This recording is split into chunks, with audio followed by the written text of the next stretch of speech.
ക്ലാസ്സിന്റെ ഒന്നാമത്തെ ചാപ്റ്റർ ആയിട്ടുള്ള ഹ്യൂമാനിസം അല്ലേ, അതാണ് നമ്മുടെ ചാപ്റ്ററിന്റെ പേര്. 2 ഭാഗങ്ങൾ നമ്മൾ ഓൾറെഡി അപ്ലോഡ് ചെയ്തിട്ടുണ്ട്. രണ്ടാമത്തെ ഭാഗത്തിൽ പറഞ്ഞിട്ടുള്ള എല്ലാ കാര്യങ്ങളും ഒന്ന് വേഗം ഒന്ന് റിവൈസ് ചെയ്തിട്ട് നമുക്ക് ഇന്നത്തെ ക്ലാസ് സ്റ്റാർട്ട് ചെയ്യാം.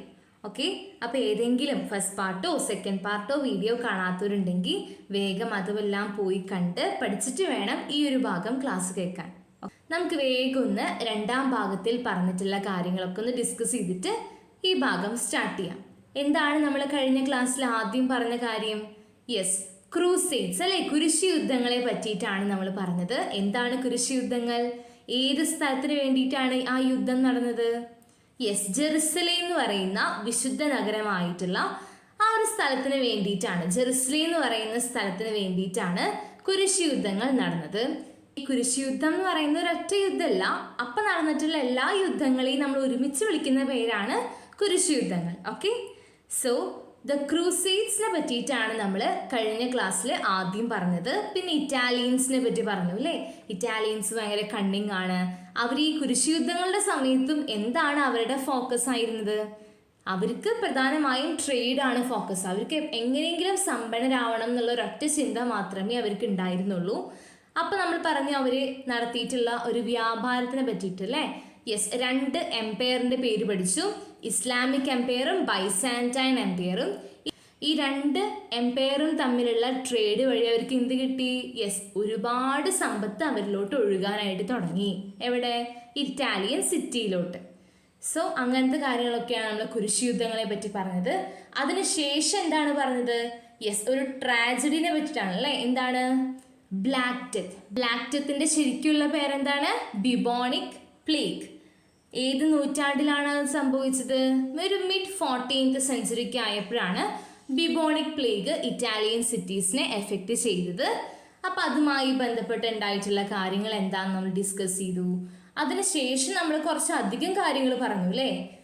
വേറൊരു കാര്യം പറഞ്ഞത്, ഈ ഒരു ബിബോണിക് പ്ലേഗ് ഉണ്ടായപ്പോഴാണ് എന്ത് പ്രധാനമായിട്ട് വന്നത്? ഹ്യൂമാനിസം എന്ന് പറയുന്ന കൺസെപ്റ്റ് ഇറ്റാലിയൻ സിറ്റീസിനൊക്കെ അറിയണത് തന്നെ. ഓക്കെ, അപ്പോൾ അവർക്ക് മനുഷ്യനെ പറ്റി, മനുഷ്യൻ്റെ മൂല്യവും മനുഷ്യ ജീവിതത്തിൻ്റെ മൂല്യം മനസ്സിലാവാനായിട്ട് ഒരു പ്രധാന കാരണമാണ് ഈ പറഞ്ഞ ബ്ലാക്ക് ഡെത്ത് എന്ന് പറയുന്ന അസുഖം. പിന്നെ നമ്മൾ കുറച്ചധികം കാര്യങ്ങൾ ഈ ഒരു പാരഗ്രാഫിൽ പറഞ്ഞു അല്ലേ. അത് നമ്മൾ ഡീറ്റെയിൽ ആയിട്ട് കഴിഞ്ഞ ക്ലാസ്സിൽ പറഞ്ഞത് കൊണ്ട് ഞാനിപ്പോൾ എടുത്ത് പറയുന്നില്ല. നിങ്ങളതെല്ലാം ആ ക്ലാസ് ഒന്നുകൂടെ കണ്ട് പഠിക്കണം. അപ്പോൾ നമുക്ക് അടുത്ത ടോപ്പിക്ക് സ്റ്റാർട്ട് ചെയ്താലോ.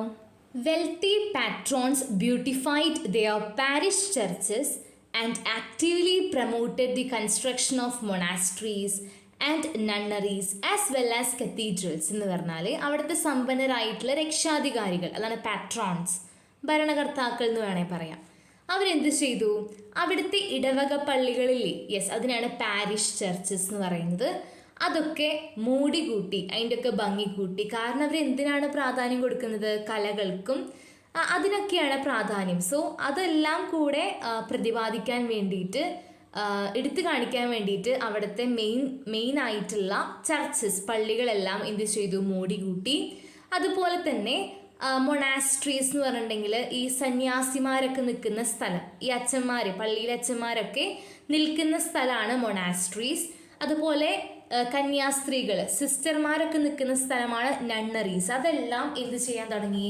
കൺസ്ട്രക്ട് ചെയ്യാൻ തുടങ്ങി. അത് മാത്രമല്ല കത്തീഡ്രൽസ് എന്ന് വെച്ചിട്ടുണ്ടെങ്കിൽ കുറച്ചുകൂടെ വലിയ പള്ളികൾ കേട്ടോ. അപ്പം അതെല്ലാം തന്നെ അവർ ഉണ്ടാക്കാനായിട്ട് പ്രമോട്ട് ചെയ്തു.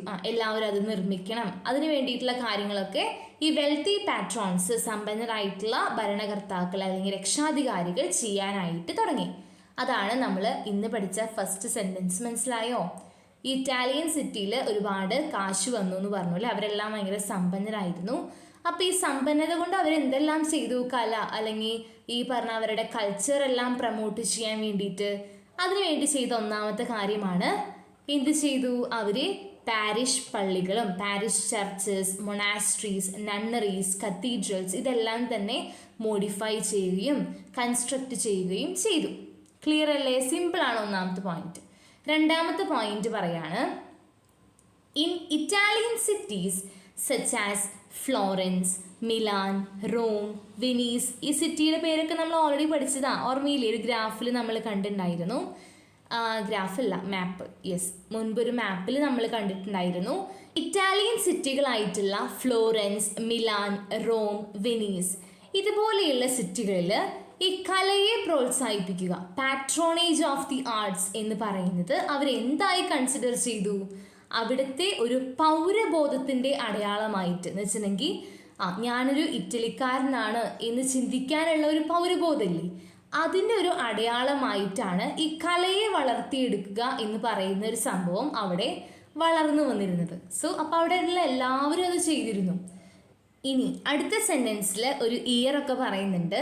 ഇൻ 1453 1453 ഓട്ടോമാൻ തുർക്കികൾ എന്ത് ചെയ്തു എന്നറിയോ?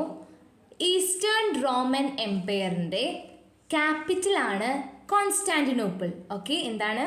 1453 ഓട്ടോമാൻ തുർക്കികൾ ഈ കോൺസ്റ്റാന്റിനോപ്പിൾ പിടിച്ചെടുത്തു. കോൺസ്റ്റാന്റിനോപ്പിൾ എന്ന് പറയുന്നത് വളരെ ഇമ്പോർട്ടൻ്റ് ആയിട്ടുള്ളൊരു സ്ഥലമാണ് കേട്ടോ. അതെന്ന് പറഞ്ഞിട്ടുണ്ടെങ്കിൽ തന്നെ ഈസ്റ്റേൺ റോമൻ എംപയർ, റോമൻ സാമ്രാജ്യത്തിൻ്റെ ക്യാപിറ്റലാണ് എന്ത്? കോൺസ്റ്റാന്റിനോപ്പിൾ. അപ്പോൾ അത് നമ്മുടെ ഓട്ടോമാൻ തുർക്കികൾ പിടിച്ചെടുത്തു. അപ്പോൾ എന്തുകൊണ്ടാണ് ഈ കോൺസ്റ്റാന്റിനോപ്പിൾ എന്ന് പറയുന്ന നഗരം അവർ പിടിച്ചടക്കിയത് എന്ന് ചോദിച്ചിട്ടുണ്ടെങ്കിൽ അതാണ് നമ്മൾ അടുത്ത സെൻറ്റൻസിൽ കാണുന്നത്. This city was A centre of many scholars who possessed manuscripts of ancient Greco Roman literary works. നമ്മൾ ഗ്രീക്കോ റോമൻ സംസ്കാരം എന്താണെന്ന് കണ്ടു അല്ലേ? അപ്പോൾ പ്രാചീന ഗ്രീക്കോ റോമൻ സംസ്കാരത്തിലെ ഒരുപാട് സാഹിത്യകൃതികൾ കയ്യിലുണ്ടായിരുന്ന കുറേ പണ്ഡിതന്മാരെ ഈ പറഞ്ഞ കോൺസ്റ്റാന്റിനോപ്പിൾ നഗരത്തിലുണ്ടായിരുന്നു. എന്താണ്? അതിൻ്റെയൊക്കെ കയ്യെഴുത്തി പ്രതികൾ ഈ പറഞ്ഞ പണ്ഡിതന്മാരുടെ കയ്യിലുണ്ടായിരുന്നു. അപ്പോൾ ഈ കോൺസ്റ്റാന്റിനോപ്പിൾ പിടിച്ചടക്കിയാൽ ഈ തുർക്കികൾക്ക് ഇതെല്ലാം കിട്ടുമല്ലോ. അപ്പം അതുകൊണ്ട് തന്നെ അവരെന്ത് ചെയ്തു? അങ്ങനെ ഇവരെ ഈ പറഞ്ഞ പണ്ഡിതന്മാരെ കിട്ടാൻ വേണ്ടിയിട്ടാണ് ഈ കോൺസ്റ്റാന്റിനോപ്പിൾ പിടിച്ചടക്കാനായിട്ട് ശ്രമിച്ചത്. In the aftermath of Turkish conquest, these scholars migrated to Italian cities, bringing their manuscripts with them. എന്ന് വെച്ചിട്ടുണ്ടെങ്കിൽ ഇങ്ങനെ കോൺസ്റ്റാന്റിനോപ്പിളൊക്കെ പിടിച്ചടക്കി അവിടെ എന്താ പറയുക, തല്ലൊക്കെ നടന്നുകൊണ്ടിരിക്കുകയല്ലേ. അപ്പോൾ ആ സമയത്ത് എന്ത് ചെയ്തു? അവിടുത്തെ പണ്ഡിതന്മാരെല്ലാം കൂടെ ഇറ്റാലിയൻ നഗരങ്ങളിലോട്ട് മൈഗ്രേറ്റ് ചെയ്യാൻ തുടങ്ങി, വന്ന് പാർക്കാനായിട്ട് തുടങ്ങി. ഈ ടർക്കിഷുകാർ ഇങ്ങനെ അടിയൊക്കെ ഉണ്ടാക്കാൻ തുടങ്ങിയപ്പം കോൺസ്റ്റാന്റിനോപ്പിൾ പിടിച്ചടക്കിയ സാഹചര്യത്തിൽ അവിടെ ഉണ്ടായിരുന്ന എല്ലാ പണ്ഡിതന്മാരും അവരുടെ കയ്യിലുണ്ടായിരുന്ന കയ്യെഴുത്ത് പ്രതികൾ, മാനുസ്ക്രിപ്റ്റ്സ് എല്ലാം എടുത്ത് എന്ത് ചെയ്തു? ഇങ്ങനെ ഇറ്റാലിയൻ നഗരങ്ങളിലോട്ട് വന്നു പാർത്തു. ഓക്കെ, അപ്പം അതിൻ്റെ ഒരു റിസൾട്ടായിട്ട് as a result research and studies previously confined to universities during the Middle Ages began to spread to libraries. എന്ന് വെച്ചിട്ടുണ്ടെങ്കിൽ മുൻപൊക്കെ ഈ കോൺസ്റ്റാന്റിനോപ്പിൾ പിടിച്ചടക്കുന്നതിന് മുൻപ് ഇവരെന്ത് ചെയ്തിരുന്നു? ഇവർക്ക് ഓരോ കാര്യങ്ങൾ പഠിക്കാനും റിസർച്ച് ചെയ്യാനൊക്കെ ആഗ്രഹം വന്നു കഴിഞ്ഞാൽ അതെല്ലാവർക്കും പറ്റുന്നൊരു കാര്യമായിരുന്നില്ല. യൂണിവേഴ്സിറ്റികളിൽ പോയി പഠിക്കണം. ഓക്കെ, പക്ഷേ ഓരോ കാര്യങ്ങൾ റെഫർ ചെയ്യാൻ ലൈബ്രറിയിലൊന്നും പോയാൽ പറ്റില്ല. പക്ഷേ ഇതിവിടെ ഇപ്പം എന്തുണ്ടായെന്ന് വെച്ചിട്ടുണ്ടെങ്കിൽ ഇങ്ങനെ കോൺസ്റ്റാന്റിനോപ്പിളൊക്കെ പിടിച്ചെടുത്ത് എല്ലാ പണ്ഡിതന്മാരും അവരുടെ മാനുസ്ക്രിപ്റ്റ്സ് ഒക്കെ കൊണ്ടുവന്ന് കഴിഞ്ഞപ്പം ഇവർക്ക് യൂണിവേഴ്സിറ്റികളിലൊന്നും പോയി പഠിക്കേണ്ട ആവശ്യം ഉണ്ടായിരുന്നില്ല. എല്ലാ കയ്യെഴുത്ത് പ്രതികളും എല്ലാ കാര്യങ്ങളും അവരുടെ തന്നെ ചുറ്റുവട്ടത്തിൽ ലഭ്യമായി തുടങ്ങി. അതാണ് ലൈബ്രറീസിൽ കിട്ടിത്തുടങ്ങി. അതുകൊണ്ട് അർത്ഥമാക്കുന്നത് ഇങ്ങനെ കുറേ പോയി പഠിക്കേണ്ട ആവശ്യം വന്നില്ല. അവർക്ക് റിസർച്ച് ചെയ്യാൻ ആഗ്രഹം ഉണ്ടെങ്കിൽ തൊട്ടടുത്തുള്ള സ്ഥലങ്ങളിൽ നിന്ന് വരെ അവർക്ക് പഠിക്കാനുള്ള അവസരം കിട്ടിത്തുടങ്ങി. Okay, the convergence of wealth and political freedom created a fertile ground for artistic innovation and cultural experimentation. എന്ന് പറഞ്ഞു കഴിഞ്ഞാൽ അവിടെ രണ്ട് കാര്യങ്ങൾ പ്രധാനമായിട്ടുണ്ടായിരുന്നു. എന്താണ്? വെൽത്ത് ഉണ്ടായിരുന്നു, രാഷ്ട്രീയ സ്വാതന്ത്ര്യം ഉണ്ടായിരുന്നു നമ്മൾ പഠിച്ചു അല്ലേ?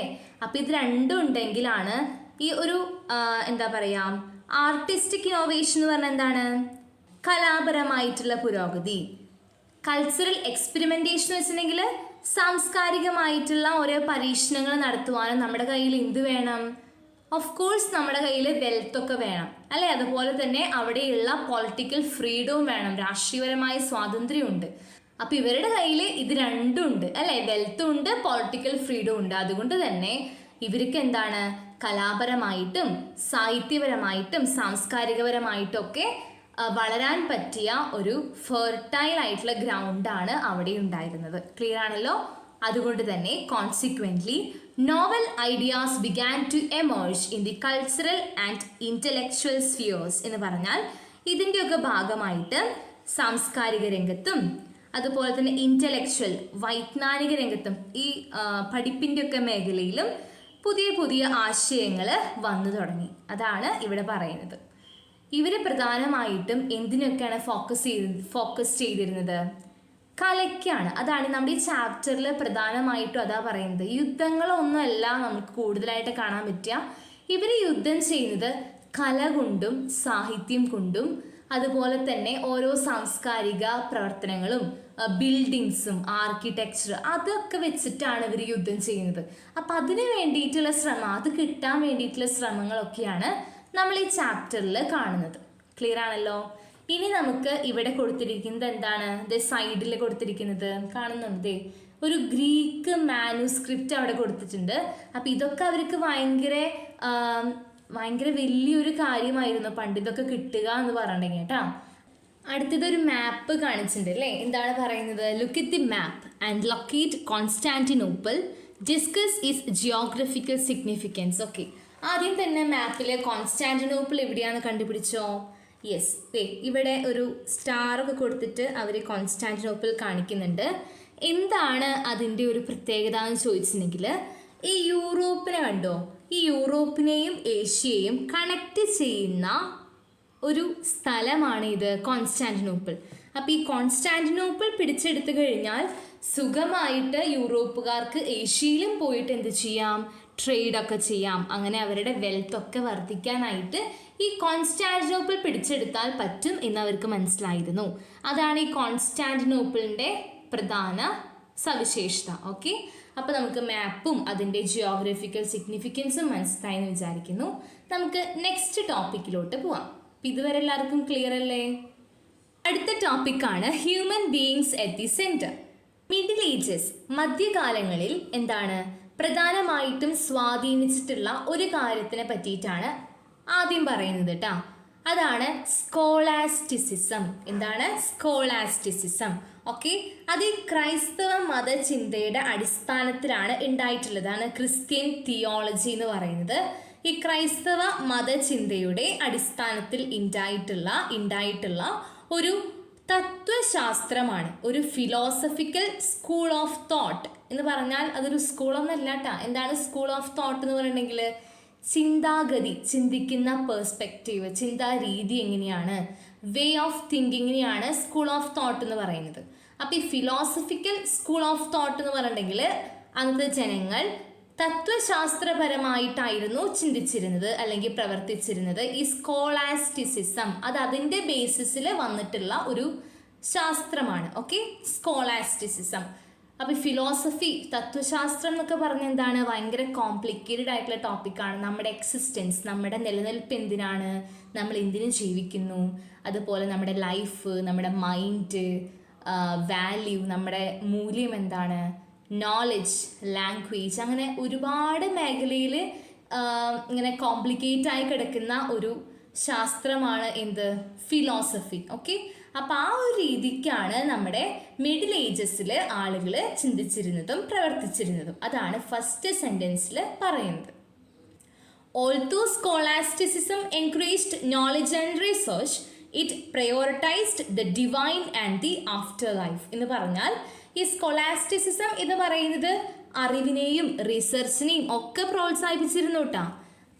മുഴുവനായിട്ടും ക്രിസ്തീയ മതചിന്ത മാത്രമായിരുന്നില്ല, അറിവും അതുപോലെ തന്നെ റിസർച്ചിനെ ഒക്കെ പ്രേരിപ്പിച്ചിരുന്നു. എങ്കിലും എന്തിനാണ് പ്രാധാന്യം കൊടുത്തിരുന്നത്? ആ ഒരു ദൈവികതയ്ക്കും അതുപോലെ തന്നെ മരണാനന്തര ജീവിതത്തിനും പ്രാധാന്യം കൊടുത്തിരുന്നു. മരിച്ചു കഴിഞ്ഞാൽ ഒരു ജീവിതം ഉണ്ടെന്നും അതിൻ്റെ മോക്ഷത്തിനൊക്കെ പ്രാധാന്യം കൊടുത്തിരുന്ന ഒരു കാര്യം ഈ ഒരു സ്കോളാസ്റ്റിസിസം എന്ന് പറയുന്ന ഫിലോസഫിക്കൽ മേഖലയിൽ ഉണ്ടായിരുന്നു. Okay, The concept of humanism emerged as a departure from Christian theology, emphasizing the significance of human experience, worldly life and rational inquiry. അപ്പോൾ ഈ ഹ്യൂമാനിസം എന്ന് പറയുന്ന കൺസെപ്റ്റിൽ പ്രധാനമായിട്ടും ഈ ക്രിസ്ത്യൻ തിയോളജി അങ്ങ് മാറ്റി നിർത്തുക. എന്നിട്ട് ബാക്കിയുള്ള മനുഷ്യരുടെ എക്സ്പീരിയൻസും ഇഹലോക ജീവിതം, ഇവിടെ തന്നെയുള്ള ജീവിതവും അതുപോലെ യുക്തിപരമായിട്ടുള്ള കാര്യങ്ങളൊക്കെയാണ് ഈ പറഞ്ഞ ഹ്യൂമാനിസം എന്ന് പറയുന്ന കൺസെപ്റ്റിൽ ഉള്ളത്. അതുപോലെ മനുഷ്യർക്ക് ഓൾറെഡി ഇൻഹറൻ്റ് ആയിട്ടുള്ള, മനുഷ്യർക്ക് ഓൾറെഡി ഉള്ള കാര്യങ്ങൾ എന്തൊക്കെയാണ്? ഓരോ മനുഷ്യരും യുണീക്കാണ് അല്ലേ? അപ്പം നമ്മുടെ യുണീക്നെസ്സും നമ്മുടെ ഇമോഷൻസ്, നമ്മുടെ വികാരങ്ങളും അതുപോലെ നമ്മുടെ കഴിവുകൾ, കാപ്പബിലിറ്റീസും ലിറ്റററി എക്സ്പ്രഷൻസ്, സാഹിത്യ രീതികളും സംഭാഷണ സ്കില്ലുകളൊക്കെയാണ് ഈ ഹ്യൂമാനിസം എന്ന് പറയുന്ന കൺസെപ്റ്റിൽ പ്രധാനമായിട്ടും ഹൈലൈറ്റ് ചെയ്യുന്നത്. ക്ലിയർ ആണോ? This paradigm shift was founded on a transformation from a theological perspective to a human centred outlook എന്ന് വെച്ച് കഴിഞ്ഞാൽ ഇത് ഈ ഹ്യൂമാനിസം എന്ന് പറയുന്ന കൺസെപ്റ്റ് ഒരു മാതൃകാപരമായ മാറ്റമാണ്. ഓക്കെ, എന്ന് പറഞ്ഞു കഴിഞ്ഞാൽ ഒരു ട്രാൻസ്ഫോർമേഷൻ, ഒരു പരിവർത്തനമാണ് അല്ലേ? എന്ത് മാറ്റം? നമ്മൾ ദൈവ കേന്ദ്രീകൃതമായിരുന്നു നമ്മുടെ കാഴ്ചപ്പാടെല്ലാം ആദ്യകാലങ്ങളിൽ. ഇപ്പം അതെന്താണ്? ഹ്യൂമാനിസം എന്ന് പറയുന്ന കൺസെപ്റ്റ് വന്നപ്പം അത് മനുഷ്യ കേന്ദ്രീകൃതമായ, ഹ്യൂമൻ സെൻറ്റേർഡ് ആയിട്ടുള്ള ഒരു കാഴ്ചപ്പാടായി, ഒരു വീക്ഷണമായി മാറി. അതാണ് ഇവിടെ പറഞ്ഞത്. ഓക്കെ, ദൈവ കേന്ദ്രീകൃതമായിരുന്ന ഒരു കാഴ്ചപ്പാടിൽ നിന്ന് മനുഷ്യ കേന്ദ്രീകൃതമായ ഒരു കാഴ്ചപ്പാടിലേക്ക് മാറി, അങ്ങനെ ഒരു ഔട്ട്ലുക്കായി എന്നാണ് ഇവിടെ പറയുന്നത് കേട്ടോ. Okay, humanism also accommodated dissenting voices and criticism, questioning the authority of religious dogma and domination എന്ന് പറഞ്ഞു കഴിഞ്ഞാൽ ഹ്യൂമാനിസത്തിൽ ആരെല്ലാം ഉണ്ടായിരുന്നു? ഹ്യൂമാനിസം ഓൾസോ അക്കോമഡേറ്റഡ്, ഇങ്ങനെ വിയോജിപ്പ്, ഇതിലൊന്നും ചേരാതെ നിന്നിരുന്ന കുറച്ച് ആളുകളില്ലേ, അതാണ് ഡിസെൻറ്റിംഗ് വോയിസസ് എന്ന് പറയുന്നത് കേട്ടോ. വിയോജിപ്പുകാരെ, അവരെയും അതുപോലെ തന്നെ എന്തിനേയും വിമർശിക്കുന്ന, ക്രിറ്റിസിസം ചെയ്യുന്ന, വിമർശിക്കുന്ന, എല്ലാത്തിനെയും കുറ്റമൊക്കെ പറയുന്ന കുറച്ച് ആളുകളുണ്ട്. അവരെയും എല്ലാവരെയും ഇൻക്ലൂഡ് ചെയ്തിട്ടുള്ള ഒരു കൺസെപ്റ്റാണ് ഹ്യൂമാനിസം എന്ന് പറയുന്നത്. അവരെന്തിനൊക്കെ ചോദ്യം ചെയ്തെന്നറിയോ? അവര് ഈ മതത്തിൻ്റെ ആധിപത്യം, അതാണ് റിലീജിയസ് ഡോഗ്മ എന്ന് പറയുന്നത്, ഈ മതത്തിൻ്റെ ഒരു ആധിപത്യത്തിനെയും ഒക്കെ ചോദ്യം ചെയ്തിട്ടുള്ള ഒരു കൂട്ടരായിരുന്നു അവർ. എല്ലാവരെയും ഇൻക്ലൂഡ് ചെയ്തിട്ടുള്ള ഒരു കൺസെപ്റ്റാണ് എന്ത്? ഹ്യൂമാനിസം. ക്ലിയർ ആണോ? അപ്പോൾ ഹ്യൂമാനിസത്തിൻ്റെ കൺസെപ്റ്റും ഹ്യൂമാനിസം എന്ന് പറയുന്നതിൽ എന്തൊക്കെ ഇൻക്ലൂഡ് ചെയ്തിട്ടുണ്ട്, എന്തൊക്കെ ഇൻക്ലൂഡ് ചെയ്തിട്ടില്ല എന്നൊക്കെയാണ് നമ്മൾ ഇപ്പോൾ പഠിച്ചത്. ഓക്കെ, ഇനി ഹ്യൂമാനിസം എന്ന് പറയുന്ന കൺസെപ്റ്റ് എങ്ങനെയാണ് അവിടെയെല്ലാം സ്പ്രെഡ് ആയത്, എവിടെ നിന്നാണ് ആ ഒരു കൺസെപ്റ്റിൻ്റെ കാര്യങ്ങളൊക്കെ വന്നത് എന്നൊക്കെയാണ് അടുത്ത ഒരു പാരഗ്രാഫിൽ നമ്മൾ വായിക്കുന്നത്. നമുക്ക് നോക്കാം. During this period people avidly read ancient Greco-Roman works എന്ന് വെച്ചിട്ടുണ്ടെങ്കിൽ ഈ ഒരു കാലഘട്ടത്തിൽ അവിടുത്തെ ആളുകൾ എന്ത് ചെയ്തിരുന്നു? പ്രാചീന ഗ്രീക്കോ റോമൻ ഗ്രന്ഥങ്ങൾ, ഓക്കെ, അവിടുത്തെ ഗ്രന്ഥങ്ങൾ നന്നായി വായിച്ചിരുന്നു, ഭയങ്കര താല്പര്യത്തോടെ. ഓക്കെ, എവിഡ്ലി റെഡ് എന്ന് വെച്ചിട്ടുണ്ടെങ്കിൽ വളരെ താല്പര്യത്തോടെ അവിടുത്തെ ആളുകൾ ആ ഒരു സമയത്ത് പ്രാചീന ഗ്രീക്കോ റോമൻ ഗ്രന്ഥങ്ങളെല്ലാം വായിച്ചിരുന്നു. Okay, the Arabs played a significant role in disseminating the ideas of the ancient Greek philosopher Aristotle throughout Europe. പ്രാചീന ഗ്രീക്കിലെ ഒരു ഫിലോസഫർ ആയിരുന്നു, തത്വചിന്തകനായിരുന്നു. ആരെ? അരിസ്റ്റോട്ടിൽ. കേട്ടിട്ടുണ്ടാവും അല്ലേ? യെസ്. അപ്പോൾ ഈ അറബ്സ് എല്ലാം തന്നെ യൂറോപ്പിലെ മുഴുവൻ അരിസ്റ്റോട്ടിലിൻ്റെ ആശയങ്ങൾ പ്രചരിപ്പിക്കാനായിട്ട് തുടങ്ങി. Humanist produced works in regional languages and created paintings and sculptures in the Greco-Roman style. Humanism follow ചെയ്തിരുന്ന ആളുകൾ അല്ലെങ്കിൽ മാനവികവാദികൾ, അതൊക്കെയാണ് ഹ്യൂമാനിസ്റ്റുകൾ എന്ന് പറഞ്ഞിട്ടുണ്ടെങ്കിൽ. ഓക്കെ, അവരെന്ത് ചെയ്തിരുന്നു? അവരുടെ തന്നെ ഭാഷകളിൽ, റീജിയണൽ ലാംഗ്വേജസിൽ ഒരുപാട് വർക്കുകൾ ഉണ്ടാക്കാൻ തുടങ്ങി. എന്ന് പറഞ്ഞു കഴിഞ്ഞാൽ പെയിൻറ്റിങ്സ് ആയാലും ശില്പങ്ങളായാലും ഏത് സ്റ്റൈലില്? ഈ ഗ്രീക്കോ റോമൻ സ്റ്റൈലിലാണെന്ന് വെച്ചാൽ അവർ അവിടെ ചെയ്ത പ്രാചീന ഗ്രീക്കോ റോമൻ സ്റ്റൈലിലാണ് ഇവർ എന്ത് ചെയ്തിരുന്നത്? പെയിൻറ്റിങ്സ് വരച്ചിരുന്നതും ശില്പങ്ങൾ ഉണ്ടാക്കിയിരുന്നതും എല്ലാം. ഓൾത്തോ ancient Greco-Roman civilizations served as their primary source of inspiration, the humanist perspective was distinctly different. നമുക്കറിയാവുന്ന കാര്യമാണ്. എന്താ പറയുന്നത്? പ്രാചീന ഗ്രീക്കോ റോമൻ സിവിലൈസേഷനാണ് ഇവരുടെ ഇൻസ്പിറേഷൻ എങ്കിലും അവരതാണോ ശരിക്കും ഫോളോ ചെയ്തിരുന്നത്? അല്ല അല്ലേ. ഹ്യൂമാനിസ്റ്റുകളുടെ ഒരു പെർസ്പെക്റ്റീവ് എന്ന് പറഞ്ഞിട്ടുണ്ടെങ്കിൽ ഈ പറഞ്ഞ ഗ്രീക്കോ റോമനേക്കാളും വളരെയധികം ഡിഫറെൻ്റ് ആണെന്ന് നമുക്കറിയാം. പക്ഷേ ഈ ഗ്രീക്കോ റോമൻ സംസ്കാരത്തിൽ നിന്നുള്ള ആശയങ്ങളാണ് ഇവർ കൂടുതലായിട്ട് എടുത്തിരിക്കുന്നത് എന്ന് മാത്രമേ ഉള്ളൂ. ഒരു ഇൻസ്പിറേഷൻ ഗ്രീക്കോ റോമൻ ആണെങ്കിലും ഇവരുടെ ഒരു പെർസ്പെക്റ്റീവ്, ഹ്യൂമാനിസം എന്ന് പറയുന്ന പെർസ്പെക്റ്റീവ് തന്നെ വളരെയധികം ഡിഫറെൻ്റ് ആണെന്ന് നമുക്കറിയാം. ഓക്കെ, ഇനി ഗ്രീക്കോ റോമൻ ആർട്ടുകളെ പറ്റിയിട്ടും അതിൽ നിന്നുള്ള മാറ്റങ്ങൾ, നമ്മുടെ റിനൈസൻസ് വന്നപ്പോൾ, നവോത്ഥാനം, ഹ്യൂമാനിസം എന്ന് പറയുന്ന പെർസ്പെക്റ്റീവ് വന്നപ്പോൾ ഉള്ള മാറ്റങ്ങളൊക്കെയാണ് അടുത്ത കാര്യങ്ങളിൽ പറയുന്നത്. Greco Roman art depicted gods, the wealthy and the powerful in all its beauty and splendor. However, Renaissance art represented human beings in all its naturalness. എന്ന് പറഞ്ഞെങ്കിൽ ഇതിൽ പറയുന്നത് ഗ്രീക്കോ റോമൻ കലകളും അതുപോലെ തന്നെ അത് കഴിഞ്ഞു വന്നിട്ടുള്ള നവോത്ഥാന കാലങ്ങളിലെ കലകളും, ഹ്യൂമാനിസം എന്ന് പറയുന്ന പെർസ്പെക്റ്റീവ് ഉള്ള സമയത്തെ കലകളും സാഹിത്യങ്ങളും ഒക്കെ ഇങ്ങനെയാണെന്നാണ് അവിടെ പറയുന്നത്. എന്താണ് പറയുന്നത്? ഗ്രീക്കോ റോമൻ കലകളിൽ നമുക്ക് പ്രധാനമായിട്ടും കാണാൻ പറ്റുക ദൈവങ്ങളെയാണ്, അതുപോലെ അവിടുത്തെ സമ്പത്തും ഒക്കെയാണ് നമുക്ക് അവിടുത്തെ കലകളിൽ കാണാൻ പറ്റുക. പിന്നെ അവരുടെ ഫുൾ സൗന്ദര്യത്തോടും തേജസ്സും ഫുൾ ഒരു ബ്യൂട്ടി കോൺസെൻട്രേറ്റഡ് ആയിട്ടായിരുന്നു അവരെന്ത് ചെയ്തിരുന്നത്? ഗ്രീക്കോ റോമൻ കലകൾ ഉണ്ടായിരുന്നത്. എന്താണ് സ്പ്ലെൻഡർ എന്ന് പറയുക? തേജസ് എന്നൊക്കെ അർത്ഥം വരുവേ. However, Renaissance art represented human beings in all its naturalness എന്ന് വെച്ചിട്ടുണ്ടെങ്കിൽ, പക്ഷെ നമ്മുടെ റിനൈസൻസ് ആർട്ട് അങ്ങനെയാണോ? അല്ല. എങ്ങനെയാണോ മനുഷ്യനുള്ളത് അങ്ങനെ തന്നെ സ്വാഭാവികമായിട്ട് വരയ്ക്കുന്ന ഒരു കലയായിരുന്നു എന്ത്? റിനൈസൻസ് ആർട്ടുകൾ, കലകൾ എന്ന് പറഞ്ഞിട്ടുണ്ടെങ്കിൽ.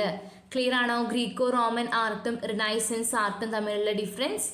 യെസ്, ഗ്രീക്കോ റോമൻസ് കുറച്ചൊക്കെ ഭംഗിയും തേജസ്സും ഒക്കെ കൂട്ടി വരച്ച് എടുക്കുന്ന കലകളാണ്. പക്ഷെ റിനൈസൻസ് ആർട്ട് അങ്ങനെയാണോ? അല്ല. നവോത്ഥാന കലകളിൽ നമുക്ക് അങ്ങനെ ഒരു എക്സ്ട്രാ ബ്യൂട്ടി കൊടുത്തൊന്നും കാണാൻ പറ്റില്ല. എങ്ങനെയാണോ മനുഷ്യരുള്ളത് അതുപോലെ തന്നെയാണ് റിനൈസൻസ് കലകൾ ഉള്ളത്. Clear? The numerous works of art and literature produced during the Renaissance period bear testimony to this shift എന്ന് പറഞ്ഞു കഴിഞ്ഞാൽ അതിന് തെളിവുണ്ടെന്നാണ് പറയുന്നത്. എന്താണ്? ആ സമയത്തെ റിനൈസൻസ് കാലഘട്ടത്തിലെ, നവോത്ഥാന കാലഘട്ടത്തിലെ കലകളും സാഹിത്യങ്ങളൊക്കെ നമുക്ക് നോക്കിക്കഴിഞ്ഞാൽ ഈ ഒരു മാറ്റം നമുക്ക് കാണാൻ പറ്റും എന്നാണ് അതിൻ്റെ അർത്ഥം. Okay, humanism later became a source and inspiration for transformative changes across various spheres including painting, architecture, literature, politics, history, science and religion. എന്ന് പറഞ്ഞു കഴിഞ്ഞാൽ ഈ റിനൈസൻസ് പീരീഡിൽ ഉണ്ടായിട്ടുള്ള മാറ്റങ്ങളെല്ലാം തന്നെ, അഥവാ ഹ്യൂമാനിസം എന്ന് പറയുന്ന കൺസെപ്റ്റിൽ ഉണ്ടായിട്ടുള്ള മാറ്റങ്ങളെല്ലാം തന്നെ ഒരു ഇൻസ്പിറേഷൻ ആണല്ലേ. യെസ്, എല്ലാ വിഭാഗത്തിലും മാറ്റം ഉണ്ടാവാൻ വേണ്ടിയിട്ടുള്ള ഒരു ഇൻസ്പിറേഷൻ ആണ്. ഇപ്പം ഞാൻ പറഞ്ഞ എല്ലാ കാര്യങ്ങളില്ലേ, painting, architecture, literature, politics, history, അങ്ങനെയുള്ള എല്ലാ കാര്യങ്ങൾക്കും ഒരു ഇൻസ്പിറേഷനാണ്, മാറ്റത്തിൻ്റെ പ്രചോദനമാണ് ഈ പറഞ്ഞ ഹ്യൂമാനിസം. എന്താണ് ലാസ്റ്റ് സെന്റൻസിൽ പറയുന്നത് നോക്കാം. Renaissance in essence emphasises these changes എന്ന് വെച്ചാൽ എന്താണ്? നവോത്ഥാനം. നവോത്ഥാനം എന്ന് പറഞ്ഞാൽ എന്താണ്? ഈ മാറ്റങ്ങളെ എല്ലാത്തിനെയും നമ്മൾ പറയുന്നതാണ് നവോത്ഥാനം. ഈ മാറ്റങ്ങളെയാണ് നവോത്ഥാനം എന്ത് ചെയ്യുന്നത്? പ്രതിനിധീകരിക്കുന്നത് എന്നാണ് അവസാന സെന്റൻസിൽ പറയുന്നത്. ക്ലിയർ? ഇതുവരെ എല്ലാവർക്കും ക്ലിയർ ആണോ? യെസ്. അപ്പോൾ എന്തെങ്കിലും ഡൗട്ടൊക്കെ ഉണ്ടെങ്കിൽ ചോദിക്കണം. ഞാൻ ഒന്നുകൂടെ വേണമെങ്കിൽ ഈ ഒരു പാരഗ്രാഫ് പറഞ്ഞു തരാം. നമ്മൾ എന്താണ് പറഞ്ഞത്? ഡ്യൂറിങ് ദിസ് പീരീഡ്, ഈ ഒരു സമയത്ത് എന്താണ് അവർ പ്രധാനമായിട്ടും ഗ്രീക്കോ റോമൻ വർക്കുകൾ നന്നായി വായിച്ചിരുന്നു. ആരാണ് യൂറോപ്പ് മുഴുവൻ ആ ഒരു അരിസ്റ്റോട്ടിലിൻ്റെ ആശയം മൊത്തം പ്രസിദ്ധീകരിച്ച് പബ്ലിഷ് ചെയ്ത് നടന്നിരുന്നത്? അറബികളായിരുന്നു അല്ലേ. അറബികൾ അരിസ്റ്റോട്ടിലിൻ്റെ ആശയങ്ങളെല്ലാം യൂറോപ്പ് മുഴുവൻ പ്രചരിപ്പിച്ചു. ഓക്കെ, പിന്നെ നമ്മൾ പഠിച്ചത് എന്താണ്? ഹ്യൂമാനിസ്റ്റുകൾ ഗ്രീക്കോ റോമൻ സ്റ്റൈലിൽ അവരുടെ റീജിയണൽ ഭാഷകളിൽ എന്ത് ചെയ്തു? ഒരുപാട് വർക്കുകൾ, ഒരുപാട് കലകളും സാഹിത്യങ്ങളൊക്കെ അവർ ഉണ്ടാക്കിയിരുന്നു. പക്ഷേ എന്നിരുന്നാൽ കൂടി ഈ ഗ്രീക്കോ റോമൻ സിവിലൈസേഷന്റെ ആശയങ്ങളാണോ അവര് പിന്തുടർന്നത്? അല്ല അല്ലെ, അവർക്ക് അവരുടേതായിട്ടുള്ള ആശയങ്ങൾ ഉണ്ടെങ്കിലും ഈ ഗ്രീക്കോ റോമൻ ആശയങ്ങൾ അവരുടെ ഒരു എന്തായിരുന്നു, ഇൻസ്പിറേഷൻ ആയിരുന്നു. എന്താണ് പ്രധാനമായിട്ടും ഗ്രീക്കോ റോമൻ കലകളിൽ കാണാൻ പറ്റിയിരുന്നത്? Yes, gods, wealthy and the powerful in its all beauty and splendour അല്ലെ. അവരവരുടെ കലകളിൽ പ്രധാനമായിട്ടും ദൈവങ്ങളെയും സമ്പത്തും അങ്ങനത്തെ കാര്യങ്ങളൊക്കെ ആയിരുന്നു പ്രധാനമായിട്ടും കണ്ടിരുന്നത്. പക്ഷെ റിനൈസൻസ് ആർട്ടിൽ അങ്ങനെയായിരുന്നോ? അല്ല. റിനൈസൻസ് ആർട്ടിൽ എങ്ങനെയായിരുന്നു? ഹ്യൂമൻ ബീങ്സ് എല്ലാം തന്നെ വളരെ സ്വാഭാവികമായിട്ടായിരുന്നു നിലനിന്നിരുന്നത്. അങ്ങനെ ഒരുപാട് വർക്കുകളെല്ലാം ആ സമയത്ത് ഉണ്ടായിട്ടുണ്ടെന്ന് വെച്ചിട്ടുണ്ടെങ്കിൽ ഒരുപാട് കലകളെല്ലാം നവോത്ഥാനത്തിന് ബന്ധപ്പെട്ടിട്ട് അവിടെ ഉണ്ടായിട്ടുണ്ട്. പിന്നെന്താ പറഞ്ഞത് നമ്മൾ? Humanism later became A source and inspiration four transformative changes. പിന്നീട് വന്നിട്ടുള്ള എല്ലാ മാറ്റങ്ങൾക്കും എന്തൊരു പ്രചോദനമാണ്? ഈ ഹ്യൂമാനിസം എന്ന് പറയുന്ന കൺസെപ്റ്റ് ഒരു പ്രചോദനമാണ്. ക്ലിയർ? പിന്നെ അവസാനം നമ്മൾ പറഞ്ഞു റിനൈസൻസ് എന്ന് പറഞ്ഞ എന്താണ്? ഈ മാറ്റങ്ങളെയൊക്കെ നമ്മൾ വിളിക്കുന്നതാണ് എന്ത്? റിനൈസൻസ്. ക്ലിയർ ആണോ? യെസ്. അപ്പോൾ എല്ലാവർക്കും ഇതുവരെ നമ്മൾ ഇന്ന് ക്ലാസ് എടുക്കുന്നു. അടുത്ത ക്ലാസ്സിൽ ഞാനിത് ഫുള്ള് എടുക്കാൻ മാക്സിമം നോക്കാം, അല്ലെങ്കിൽ 2 പാർട്ടിൽ നമുക്ക് എന്തായാലും വേഗം അവസാനിപ്പിക്കാം. ഓക്കെ? അപ്പോൾ എല്ലാവർക്കും മനസ്സിലായെങ്കിൽ കമൻറ്റ് ചെയ്യണം, ലൈക്ക് ചെയ്യണം, ഷെയർ ഒക്കെ ചെയ്യണം, ഫ്രണ്ട്സിനൊക്കെ ഷെയർ ചെയ്ത് കൊടുക്കാം, സബ്സ്ക്രൈബ് ചെയ്തിട്ട് സബ്സ്ക്രൈബ് ചെയ്യാം. താങ്ക്